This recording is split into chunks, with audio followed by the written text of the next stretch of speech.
అది ఎలా అని చెప్తాను ఇప్పుడు. ఇప్పుడు మనం సెక్స్ చేసినప్పుడు, సెక్స్ చేయడానికి వెళ్ళినప్పుడు మనకు ఎక్సైట్మెంట్ కలుగుతుంది. మన బాడీలో ప్రతి మన ఆర్గను ఎక్సైట్మెంట్ గురవుతుంది. ఇప్పుడు చూడండి, మనకు ఒక అమ్మాయి వచ్చి బట్టలు ఇప్పుతుంటే సెక్స్ కోసం రెడీ అవుతున్నప్పుడు కలిగే ప్లెజరు హస్తప్రయోగం చేసినప్పుడు కలగదు. అలాగే ఎన్ని హార్మోన్స్ బాడీలో రిలీజ్ అవ్వాలో అన్ని హార్మోన్స్ రిలీజ్ అవుతుంటాయి.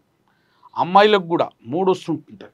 వాళ్ళకు కూడా అటు కిలిటోరిస్, ఇటు నిప్పల్స్ అవన్నీ స్టిమ్యులేట్ అవి గట్టిగా అవుతుంటాయి.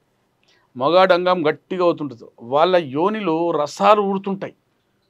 ఇవన్నీ జరుగుతుంటాయి ఇరువైపులా, ఇటు అమ్మాయికైనా అటు అబ్బాయికైనా.